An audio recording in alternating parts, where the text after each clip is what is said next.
guys, welcome back to Maury's Music. Today we're taking a look at the Martin 15 series. My name's Maury Rutch. And I'm Spoon Phillips.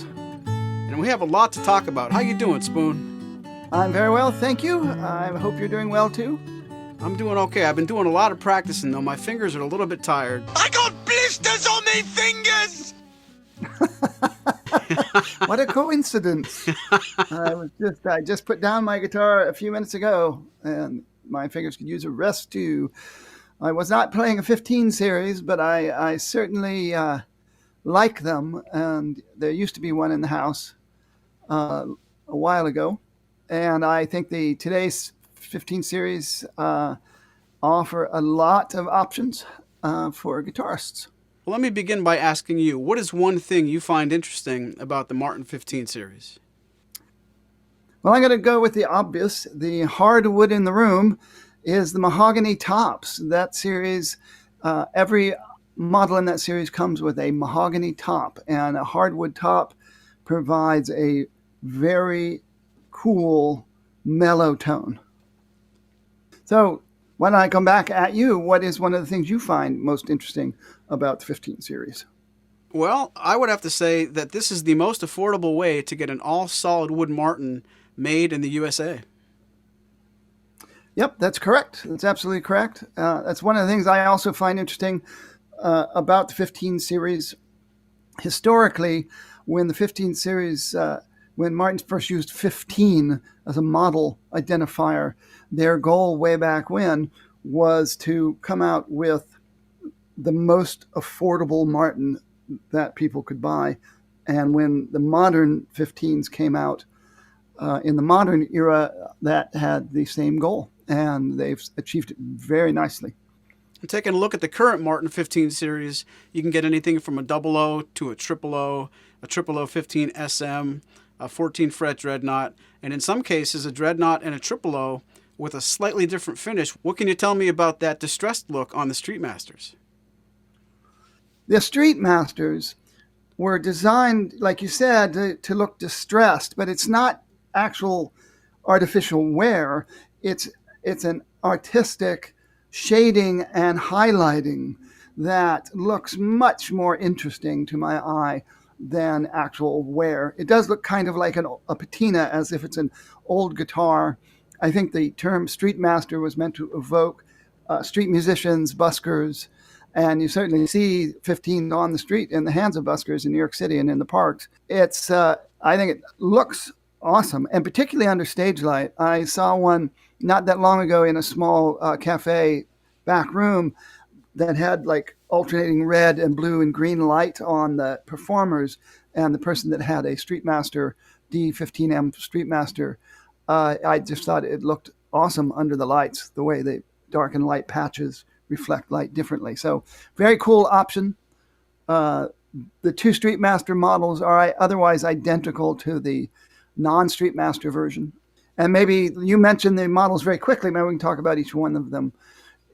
You have sold a lot of D-15Ms over the years. Why don't you talk a little bit about that model?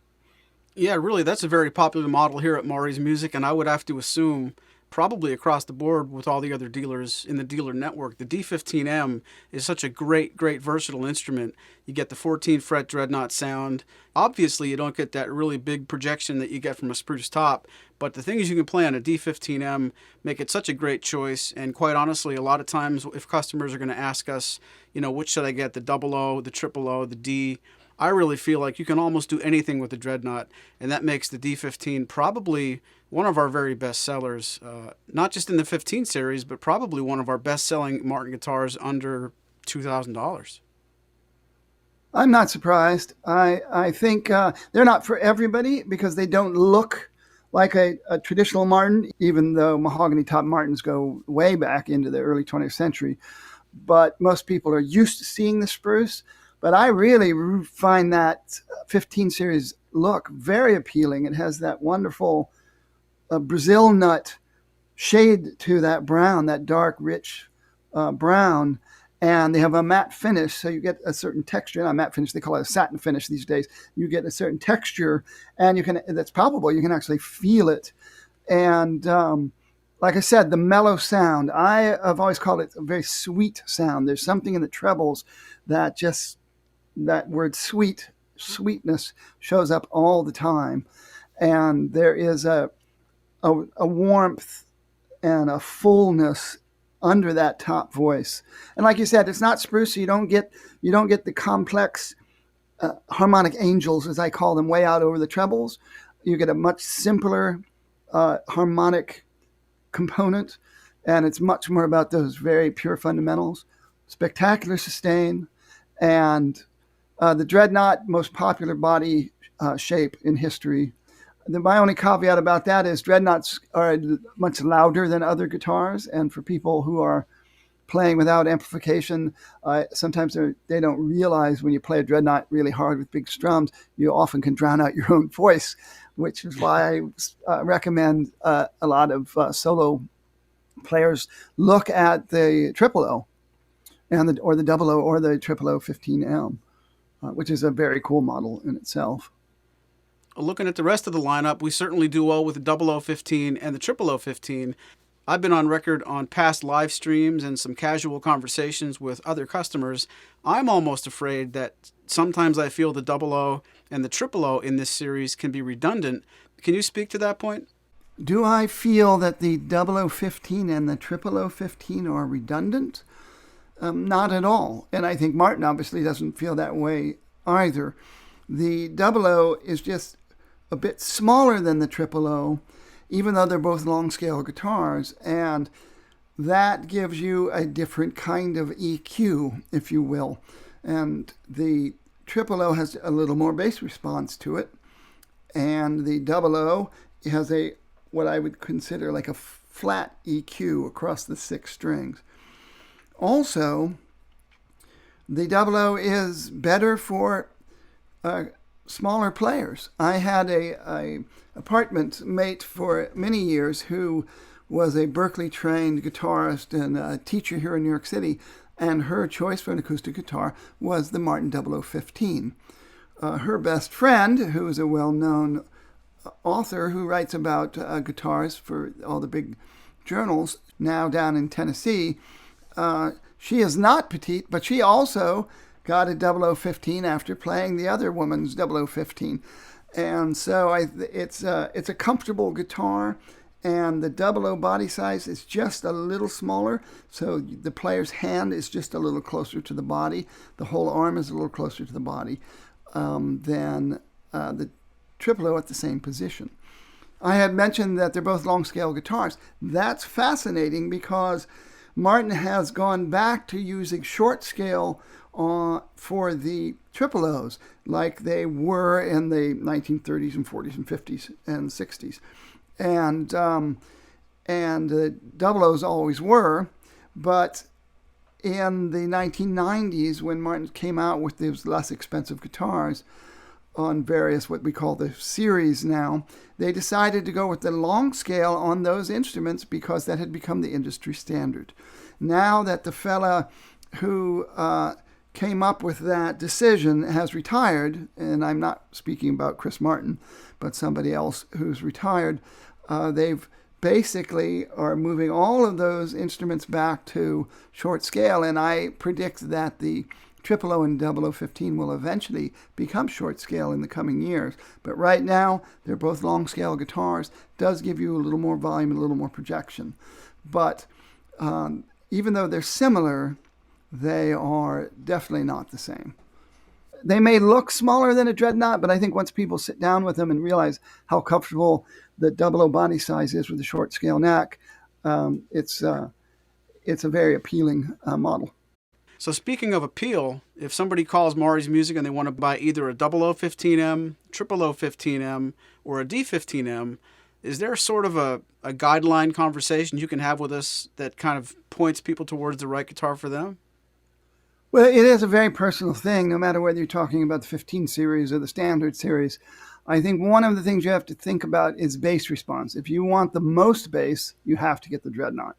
If you want the most string balance, that would be the 00.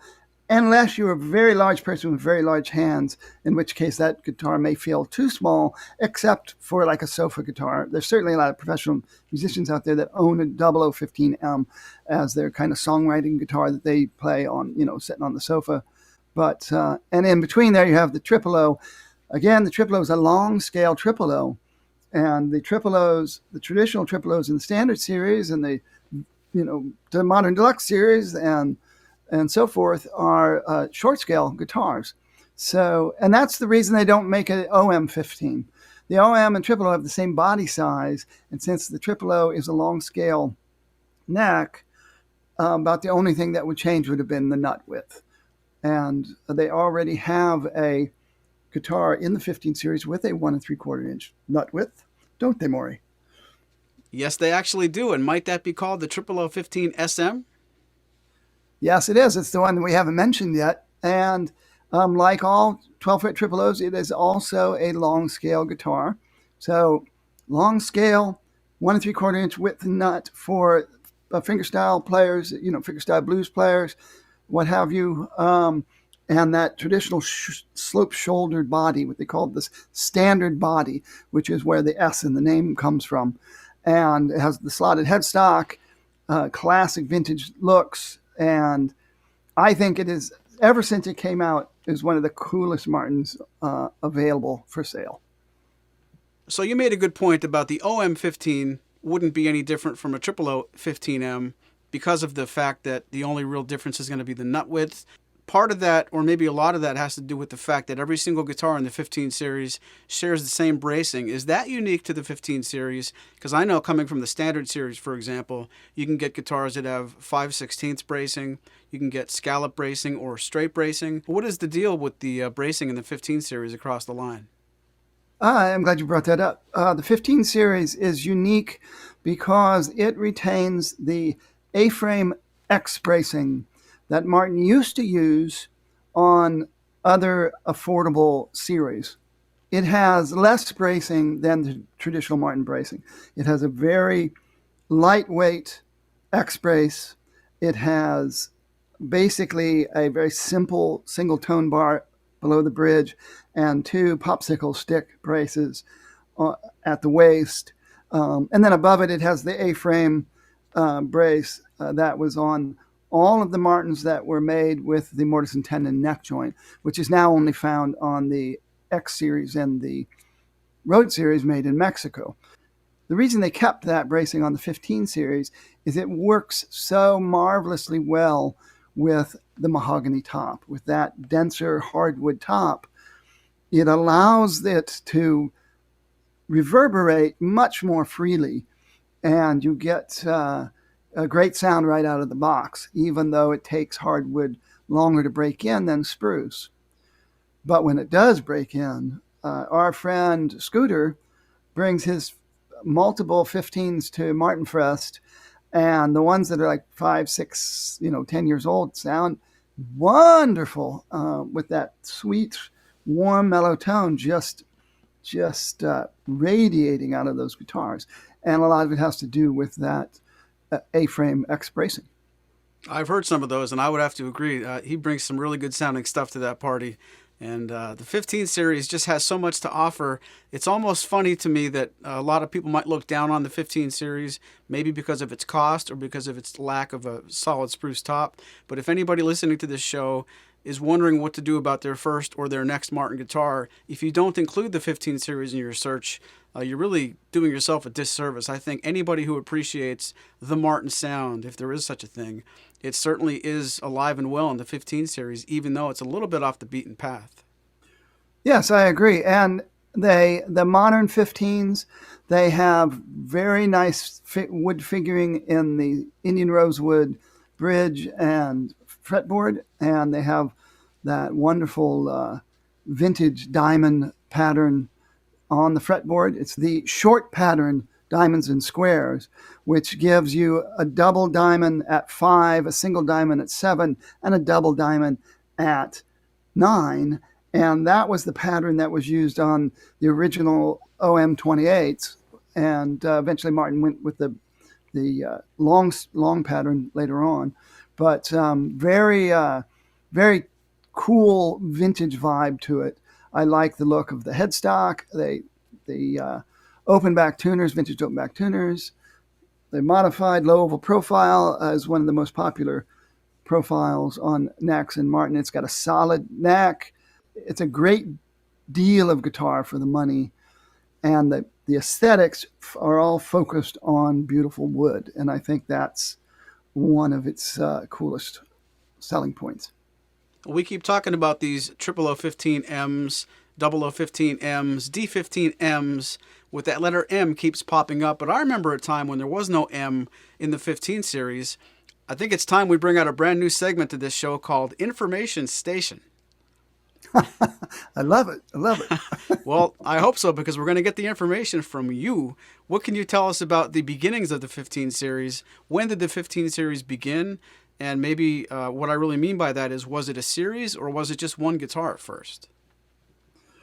Well, the actual 15 series, the idea of Martin's calling things series is a relatively modern invention, and I probably came out with the vintage series, and then the other things started being called the 15 series, 16 series, and so on. The modern 15 series guitars you can date back to 1997, but the moniker 15 reaches all the way back to the darkest days of the Great Depression. At that time, Martin wanted to come out with guitars that would be the most affordable Martins ever made. And they made 4 guitars that they called, two were called the R15 and 2 were called the O15. The R15 was the archtop guitar. The O15 was a 12 fret size O. These guitars had spruce tops, and 2 of them had maple back and sides, and 2 of them had ash back and sides. But I don't think anybody knows which of the 4 had which. Did they have one of each, or the maple were the arch tops and the ash were the flat top? But they decided not to go with that. And then in 1940, they came out with the O15, a 14 fret O that was what we now think of as a 15. So solid mahogany backsides and top. And in those days, they didn't have that dark brown stain on it. That was used on the 0017, which was also mahogany top, but it had fancier trim. It had it had trim. The 815s don't have any trim at all. And the O15 lasted until 1944, and because of the war shortages and stuff, they stopped making it. They brought it back in the late 40s. It lasted all the way into the folk boom and was retired in 1960, I believe. They also had come out with an O15 tenor.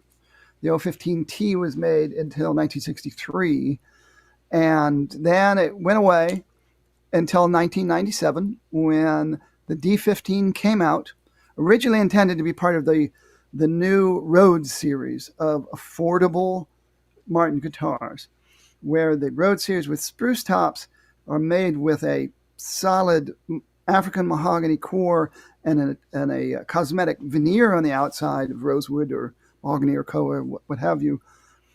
The 15s were all solid wood because in those days a mahogany top was cheaper than using a spruce top. And so the D15 came out all solid woods at an amazing price, sold so well that the next year they came out with a DC15 cutaway, a triple O long scale triple O 15. The OM showed up, the J Jumbo showed up. The 15 series was always been very popular. 15 series was popular ever after. And then they had to make some changes for cost cutting and for other reasons. For one thing, tropical American mahogany was added to the CITES Treaty as a protected species, not an endangered species, but a protected species. And the prices for mahogany and the availability was greatly disrupted. And Martin changed the 15s to sapelli, which is a species of African mahogany that is quite beautiful. And it has that beautiful coppery shimmer and those beautiful wide straight banding. You can get banding in American mahogany. You can get banding in the actual mahogany, which is now called Cuban mahogany, which is very, very difficult to find. And even SIPO, which is the other African mahogany that Martin uses, that I think is much more like genuine mahogany in looks. But they went with Sapelli for a while. Then they got rid of the wood fretboard and bridge and replaced it with a non-wood fretboard and bridge, probably Richlight. I don't remember now.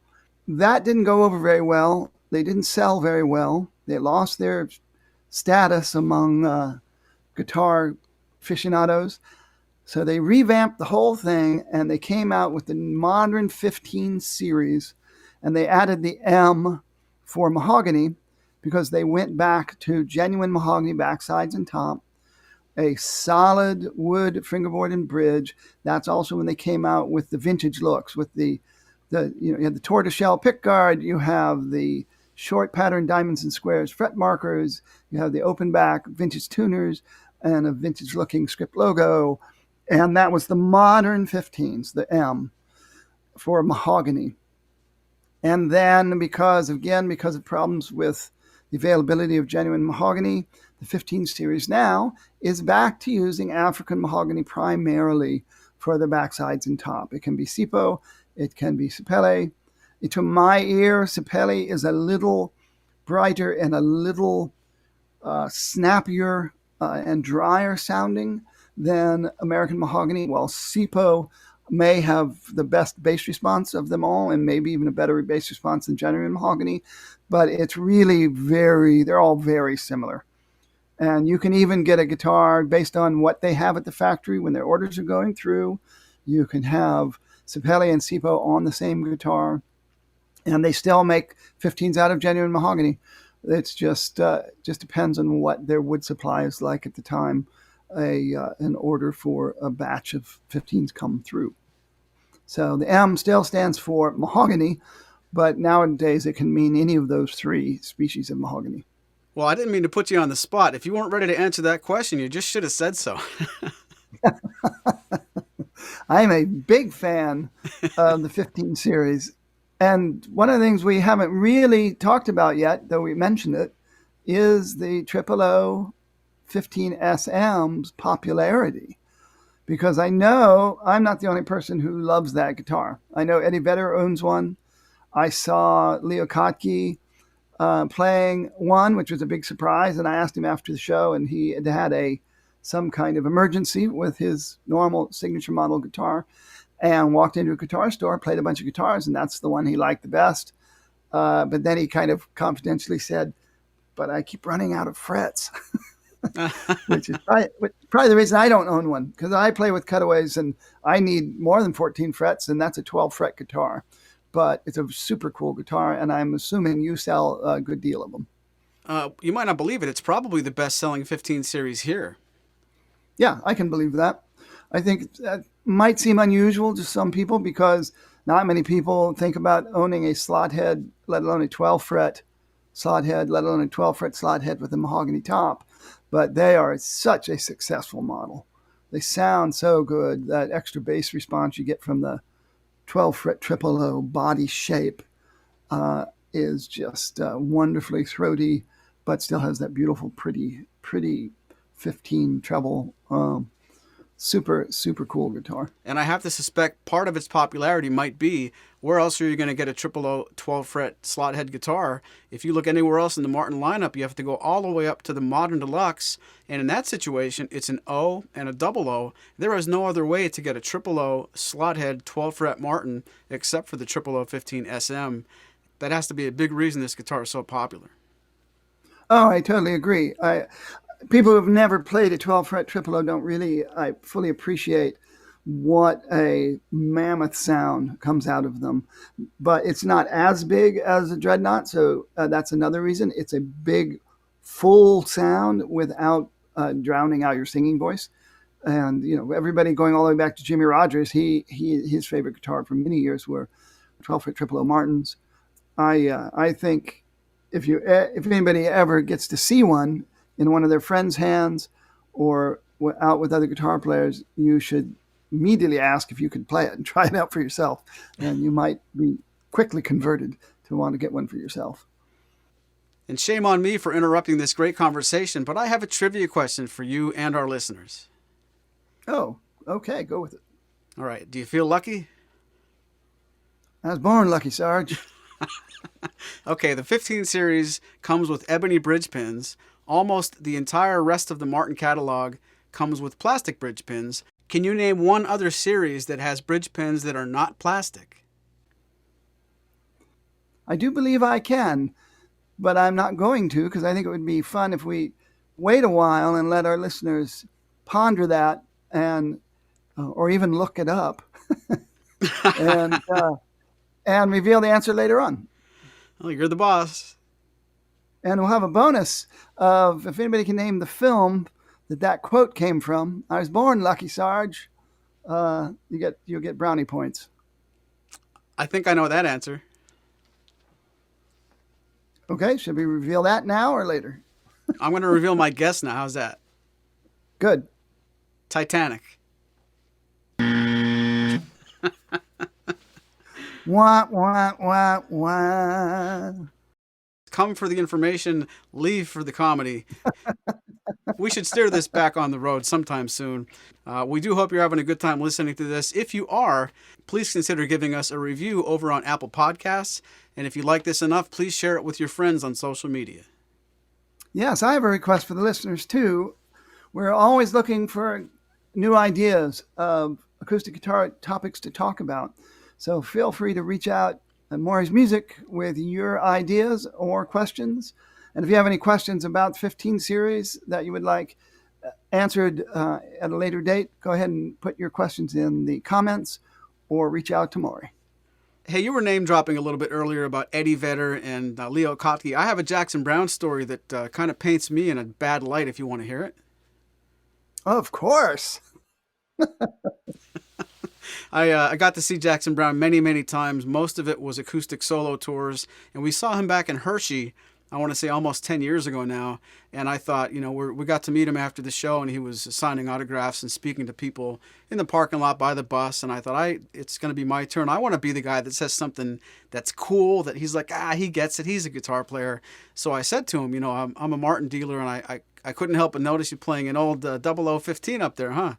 You have some of his attention, but he's really preoccupied, and he's talking to you, but he's looking to see what's happening next, and you sort of just only have a few minutes. And he just kind of laughed, and he looked at me and he said 17. And I thought, wait, okay. That's right. Why did I think from a distance that his 0017 looked like a 0015? Well, because you're used to 15s, and they didn't make a 0015 in the old days. His is a vintage pre-war 0017. And they only made an 015 and a 0017. And they made other 17s earlier than that, and they were the first mahogany top instruments. But by World War II era and just before that, they only made a 00, and the 00 stayed around also up into the 1950s. The biggest difference is the 17s, most of the 17s have a very thin white line around the outside of the top, and the 15s don't have any inlay at all. Also, the 015 from the 1940s had no stain on it. The 0017 is the one with the dark stain, which is why you would recognize that as 15. The old 15s had no stain at all, so it was just basically bare, natural mahogany looking. Oh, good. So I'm off the hook. Yeah, I would say you're definitely off the hook. Most people would see that guitar, particularly from the distance, and assume it was a 15. Excellent. You just brought up the term pre-war 15, and it's something I've almost never heard. Maybe I never have heard it anywhere. It just gave me a thought. Can I give you a product idea that you can just take it for what it's worth and no charge? Please. Well, it's no secret that we have a lot of friends at Martin Guitar, and I know you're really close with some of the top brass. Take this idea to Tim Teal in the morning. D-15M, 1997, authentic. Aha! Well, that's a very interesting idea, Maury. I'm sure no one has ever thought of that with good reason.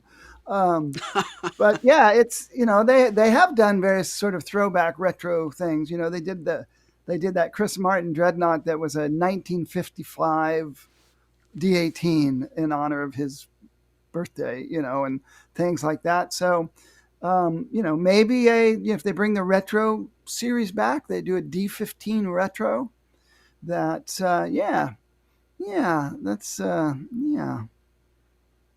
mean, if he thinks the idea is terrible, please tell him someone else brought it to you. I think the D15s back then are probably not as good as the D15M they're making today. I think those guitars are exceptional and also exceptionally good values. So I would never hesitate to recommend somebody try a 15, particularly if price is a major consideration for them. There's, like you mentioned, your first Martin or your next Martin, and a great entry level Martin for somebody who's looking for an all solid wood Martin made in Nazareth, Pennsylvania. But also a great guitar for people who already have a lot of spruce top guitars and are looking for something different, something complementary. And again, that 000 15SM. You got a closet full of 14 fret guitars. That's an ideal 12 fretter. Something Clayton and I like to say on Martin versus Martin: less talky, more rocky. We've been talking and talking and talking about these 15 series guitars. Why don't we take a moment to let our listeners listen to what a 15 series guitar sounds like?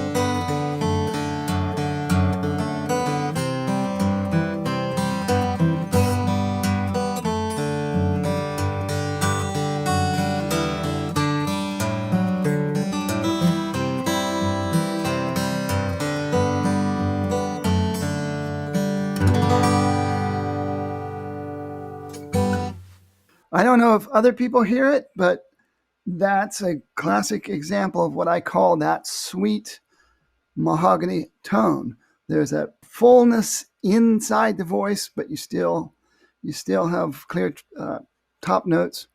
And I like to point out too the extra sustain that you get from a hardwood top. They work very well with slide guitar, and also fingerstyle picking, where you're like picking the same picking pattern over and over. The sustain carries those notes over and into each other in a really, really attractive way. And the more you play those guitars and the older they get, the better that sustain, that fundamental sustain from those fundamental notes really stays around. I don't know, Spoon, you're not going to get an argument from me. I think the 15s sound great. See, I told you.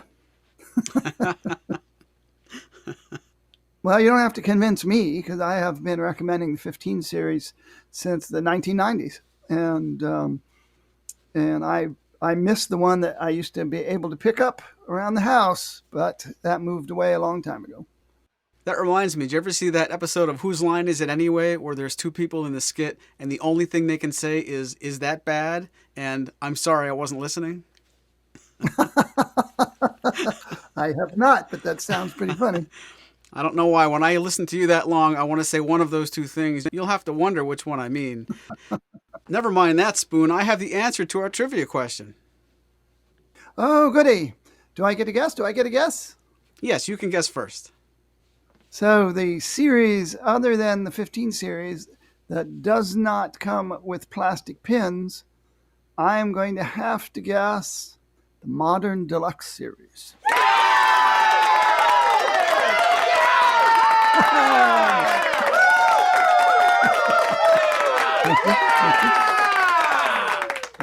Thank you. You've always been very smart, and today is no exception. That is the correct answer. Yes, the Modern Deluxe series comes with liquid metal bridge pins, as we got to see at the factory recently when you and I were there checking out the new 2022 Martin guitars. We also would have accepted the 16 series, as it comes with Tusk bridge pins.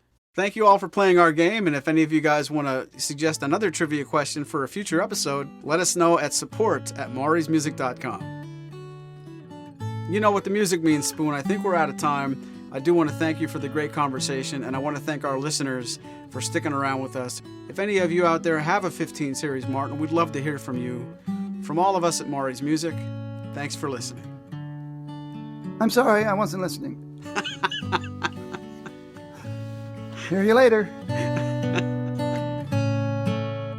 This has been a presentation of Maury's Music, your trusted source for Martin and Blue Ridge guitars. Find us online at maurysmusic.com.